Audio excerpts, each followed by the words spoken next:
capítulo 3, versículo 3. Antes de tudo, saibam que nos últimos dias, ou seja, o apóstolo João, na carta dele, disse: filhinho, não se engane, eu quero que vocês saibam que estamos na última hora. E como é que nós sabemos? Porque o anticristo vem, ele vai vir aí, mas já tem muito anticristo aqui. Porque desde que Jesus pisou aqui, os demônios manifestaram. E aquelas pessoas possuídas, que não tiveram o demônio expulso depois que Jesus subiu aos céus e ninguém expulsou o demônio, às vezes está dentro da igreja.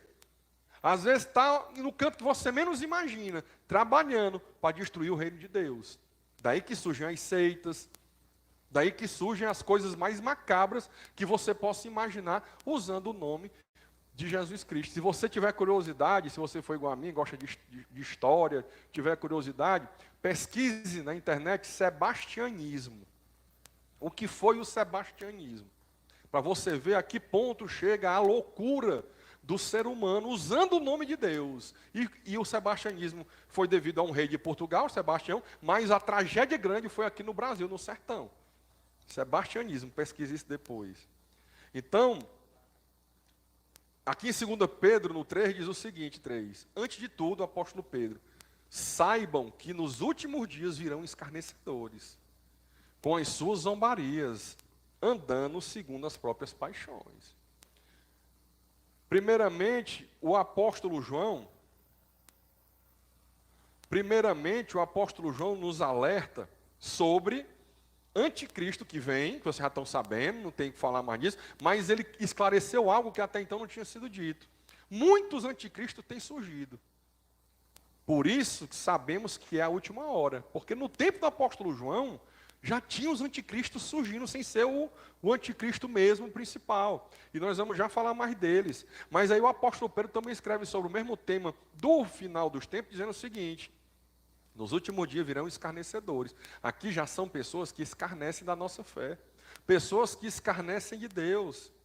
Com as suas zombarias, andando segundo as próprias paixões. Eles andam segundo as suas próprias concupiscências da carne, o seu desejo de depravação, de sexualidade fora do casamento, tudo aquilo que afasta o homem de Deus e destrói o ser humano. Andando nas próprias paixões como se tivesse tudo normal, tudo tranquilo. E dizendo: onde está a promessa da sua vinda? Crente vive dizendo que Jesus vai voltar, né? Aí, desde a época do apóstolo Pedro, que já perguntavam: onde está a promessa da sua vinda? Porque desde que os pais morreram, quem são os pais? Os pais da fé, Abraão, Isaac, Jacó. Todas as coisas permanecem como desde o princípio da criação. Cadê esse Jesus que está dizendo que vai voltar aí? Está tudo igual. Está tudo aqui. As plantas estão crescendo, as vacas estão dando leite, os passarinhos estão pulando aí nas árvores. Mas aí o apóstolo Pedro diz: acontece que de propósito. Por que de propósito? Porque no fundo, meu irmão, no fundo todo mundo sabe que Deus existe. E todo mundo sabe que Ele está no controle. Com a prova, tem até uma brincadeira que o pessoal faz, né? Coloca uma ruma de ateu dentro do avião e desliga o motor. Todo mundo vai dizer: meu Deus, como é que você vai reclamar a prova que você, no fundo, não sabe que existe? Acontece que, de propósito, esquecem que os céus existem. Como esse de propósito? Tem várias formas. Como era o meu de propósito? O meu de propósito, talvez, eu nunca parei para pensar nisso, mas o meu propósito, talvez, fosse porque eu nunca fui muito de... Eu tentava ir para a missa, mas eu chegava lá, não entendia o que o povo estava fazendo ali, porque eu não via sentido. Enquanto um padre falava, o povo tudo conversando, eu ficava: como é que pode? Então, talvez o meu propósito, espiritismo, eu nunca acreditei, me levaram algumas vezes e eu achei muito sem sentido. Então, talvez o meu propósito fosse eu mesmo achar que eu era o bonitão das tapioca, né?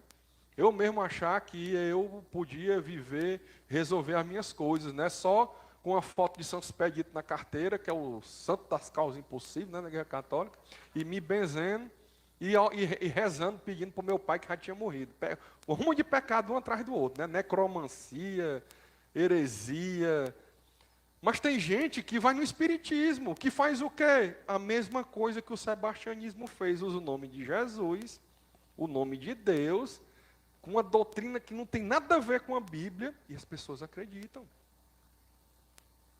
A mesma coisa que uma testemunha de Jeová faz, pega o nome de Deus, o nome, e usa, e as pessoas acreditam, porque elas querem se iludir com algo, não querem largar o mau desejo, mas lá eles dizem que Jesus Cristo não é Deus. Da mesma forma, as outras seitas, tantas que tem aí, acontece que de propósito esquecem que os céus existem desde muito tempo e que a terra surgiu da água e através da água pela palavra de Deus. Deus, como é o que a Bíblia diz? No início, era o mundo vazio e sem forma.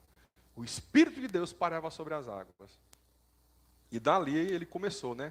Haja luz, por meio da palavra Deus criou o mundo. Com base nesta palavra, também o mundo daquele tempo foi destruído, afogado em água.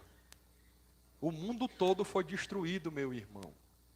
O mundo já tem aí achados arqueológicos vários.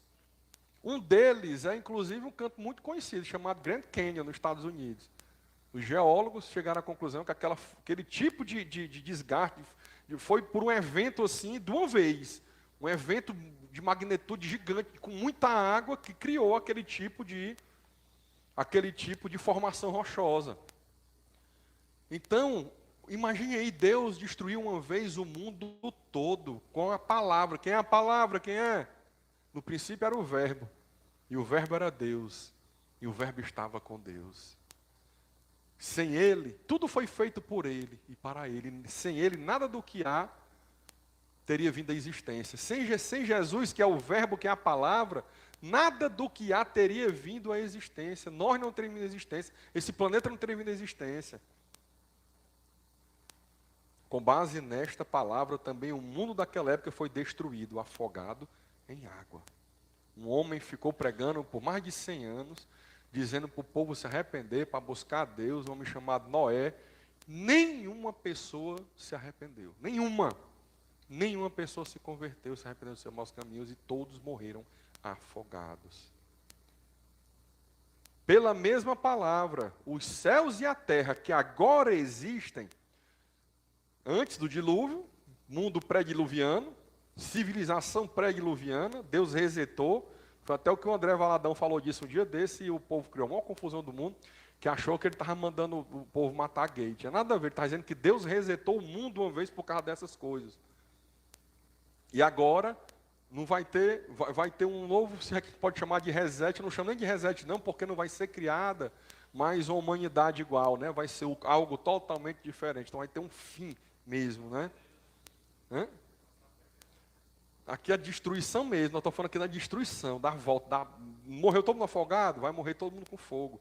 Com base nesta palavra, também o mundo daquela época foi destruído com água, afogado em água. Pela mesma palavra, os céus e a terra, ou seja, depois do dilúvio, o mesmo céu e a mesma terra nós temos hoje. Os céus e a terra que agora existem têm sido guardados para o fogo, estando reservados para o dia com D maiúsculo, o dia do juízo e da destruição dos ímpios. Então, meu irmão, lembrando de novo, né? Nunca é demais lembrar. Se tiver num culto por aí, for visitar uma igreja de algum amigo, sei lá, tiver num culto público, uma coisa, e subir alguém no púlpito e começar a pedir para Deus mandar fogo, descer fogo, vai embora. Porque fogo é juízo, é destruição. Fogo é para matar. A Bíblia em canto nenhum fala de fogo como, quando fala como é? Como se fosse um fogo. Foi a imagem que ele viu, como a sarça ardia, porque era como fogo, mas não era fogo, por isso que não queimava. Então, pela mesma palavra, os céus e a terra que agora existem têm sido guardados para o fogo, estando reservados para o dia do juízo e da destruição dos ímpios. Esse dia vai acontecer, meu irmão. Esse dia vai acontecer. Vai ser o único momento que nós não vamos estar aqui. Pelo que eu já estudei da Bíblia, pelo que eu creio, a forma que eu entendo, nós vamos estar aqui durante a tribulação. Nós vamos passar, a igreja vai estar aqui na tribulação. Mas, quando tocar a trombeta, que é no final dos 7 anos da tribulação, aí os mortos que morreram em Cristo ressuscitarão primeiro com o corpo glorificado, e nós seremos glorificados à vista de todos. Até ele fala disso aqui, nós vamos ver hoje, amém?